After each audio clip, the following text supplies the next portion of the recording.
Le 204, Monsieur Ciré. Oui, cet amendement va dans le même sens, c'est-à-dire que vous parlez, vous, de moralisation de la vie publique.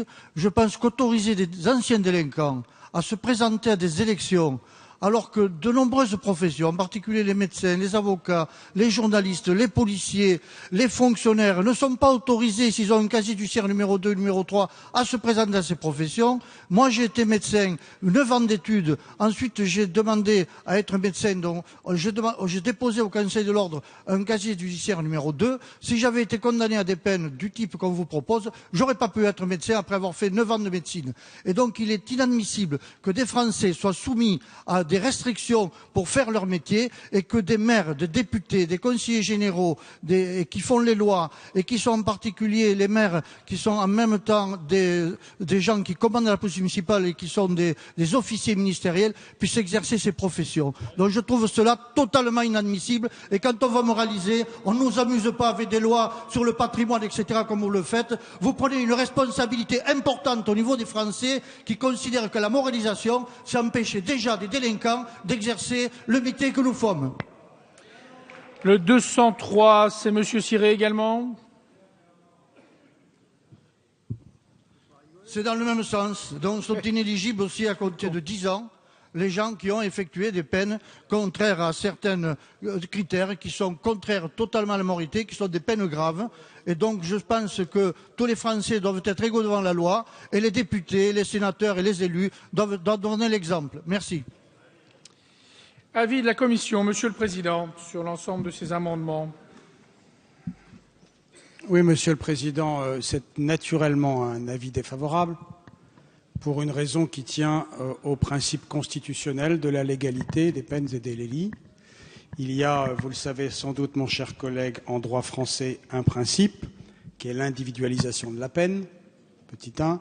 Petit 2, qu'il n'existe pas, j'aurai l'occasion d'ailleurs de le développer sur un autre amendement et sur un autre article, il n'existe pas, à ce stade de notre droit positif, il n'existe pas de peine à vie, ça n'existe pas, parce que le Conseil constitutionnel en a aussi décidé dans une décision du 11 juin 2010, et que donc, à compter du moment où quelqu'un est condamné, il peut toujours être relevé de sa peine. Il y a deux systèmes, dont le plus important est celui qu'on appelle la réhabilitation légale.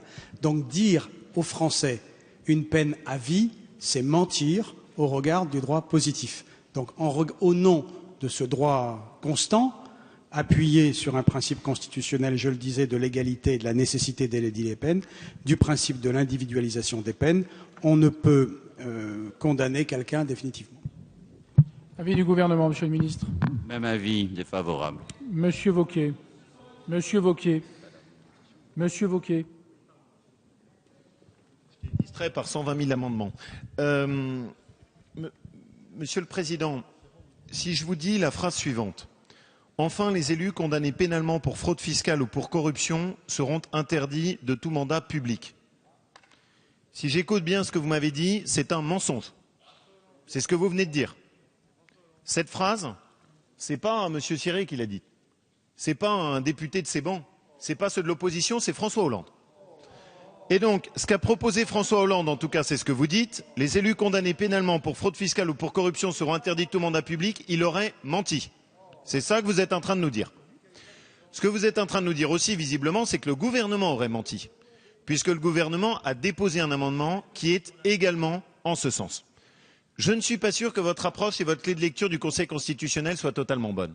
Parce que autant vous avez parfaitement raison, le Conseil constitutionnel sanctionne la possibilité de faire une inéligibilité à vie. En revanche, est parfaitement inscrit dans notre droit public la possibilité d'avoir une incompatibilité pour exercer une fonction si on a été condamné à un certain nombre de peines. Et donc vous vous honoriez, parce que nous n'avons aucun intérêt à garder dans nos rangs des gens qui ont été condamnés pour de telles peines.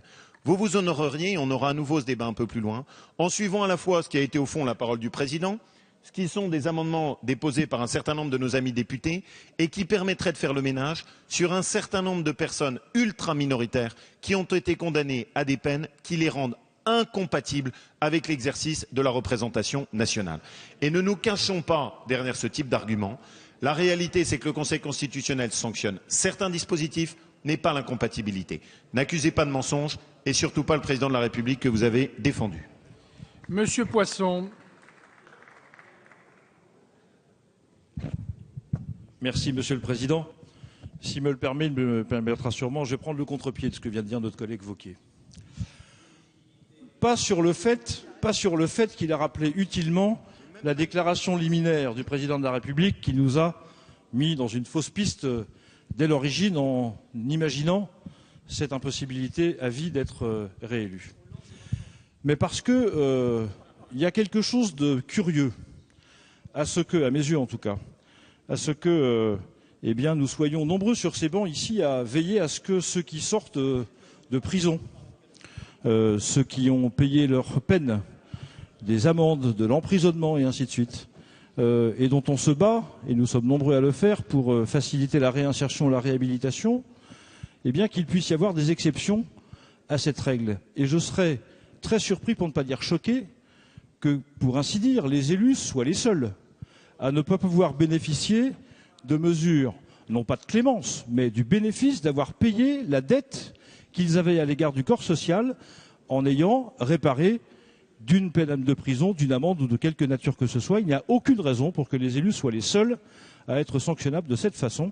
Et c'est la raison pour laquelle je suis tout à fait sur la même position que celle du rapporteur. Monsieur Faure. Une fois n'est pas coutume, mais je voudrais venir à la fois en soutien du rapporteur et de Monsieur Poisson, pas pour des raisons qui seraient des raisons constitutionnelles, mais simplement pour des raisons qui fondent aussi parfois notre engagement. Et au fondement de mon engagement à moi, il y a l'idée qu'effectivement, tout homme qui a purgé sa peine peut être réhabilité.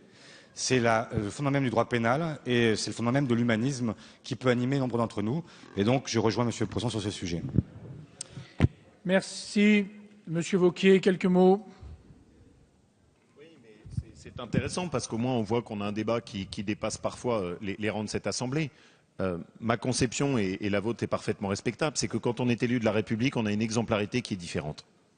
Et que oui, quand on représente la nation et qu'on a eu la confiance de ses compatriotes, on ne peut pas avoir exactement les mêmes règles que celles des autres qui s'appliquent.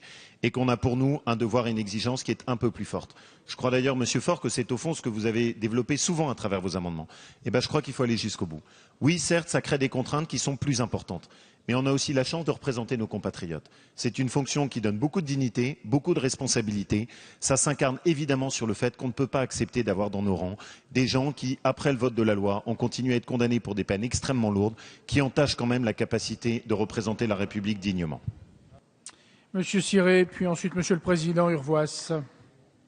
Moi, je voudrais répondre au rapporteur qui a... Bon, s'il avait lu mon texte, il aurait vu que je n'ai pas d'éligibilité à vie, que j'ai demandé pour 10 ans. Parce que j'avais consulté, ça fait 3 ans que je travaille sur ce texte de loi, et donc j'avais demandé au Conseil constitutionnel qui m'a dit à vie c'est pas possible, donc on a mis 10 ans. Donc alors si vous le refusez pour les députés, je pense qu'il faut que vous annuliez toutes les contraintes qui pèsent. Quand vous voulez être policier municipal, la préfecture analyse votre dossier et vous interdit d'être policier municipal. Pour être gendarme, on s'occupe même de vos grands-parents et de vos arrière-grands-parents. Pour être militaire, c'est pareil. Pour être juge, c'est pareil. Pour être avocat, c'est pareil. Pour être fonctionnaire, instituteur, enseignant, toutes ces petites tâches, et même petit fonctionnaire balayeur de la CNCF. Alors je ne comprends pas, où il y a 2 sortes de Français, où il n'y a qu'une seule sorte. La même loi pour tout le monde. Merci. Bien, Monsieur le Président Urvoas, et je passe au vote. Oui, pour résumer sur l'amendement de notre collègue qui vient de s'exprimer à l'instant, je confirme que, pour le coup, il y a l'argument de l'inéligibilité à vie et des 10 ans, mais il faut de toute façon qu'il y ait une peine qui soit prononcée par un juge. Ça ne peut pas être automatique. La deuxième explication, je vous confirme que l'inéligibilité est une peine complémentaire et qu'une peine complémentaire ne peut pas être appliquée à une personne sans que le juge l'ait expressément prononcée en tenant compte des circonstances propres dans lesquelles les faits sont arrivés. Je mets aux voix l'amendement 142 qui fait l'objet d'un avis défavorable. Qui est pour son adoption? Qui est contre? Il est rejeté. Le 283 qui est pour? Contre? Il est rejeté. Le 204 qui est pour? Contre? Rejeté. Le 203 qui est pour? Contre? Rejeté. Nous examinons l'amendement 375 de Monsieur Darmanin.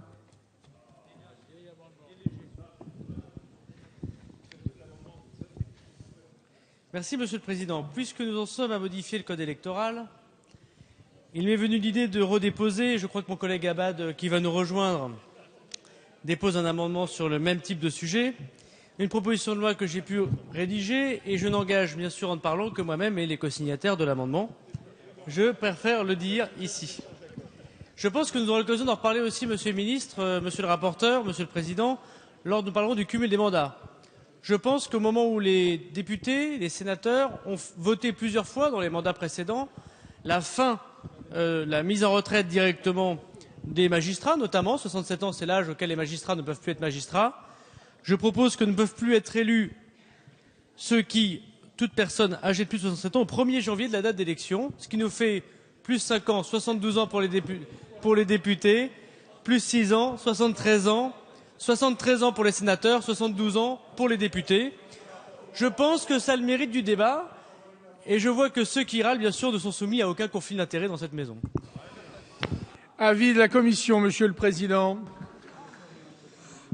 Chacun a bien compris que notre collègue Darmanin était au second degré. Non ? Alors, par respect pour les collègues qui ont dépassé l'âge qui est évoqué, et notamment les 18 membres du groupe UMP, la Commission des lois a émis un avis défavorable. Avis du Gouvernement, Monsieur le Ministre. Oui, je pense que l'heure est plus grave que ce qu'on pouvait penser et qu'évidemment, c'est très facile de rire de cet amendement, mais que j'ai bien compris qu'il y avait derrière la nouvelle proposition de l'UMP sur l'âge légal à la retraite, et de ce point de vue-là, je suis absolument défavorable. Monsieur Tardy. Monsieur Tardy. Écoutez, en tant que jeune député, à l'adresse de mon collègue, puisque Damien n'est pas là, j'aurais tendance à dire que si on ne veut plus de députés ayant plus de 3 mandats ou plus de 67 ans, il suffit de ne plus leur donner l'investiture officielle. En général, c'est très efficace. Très bien. Je mets aux voix l'amendement 375 qui fait l'objet d'un avis défavorable. Qui est pour son adoption? Qui est contre? Il est rejeté. Le 276 n'est pas défendu à ma connaissance.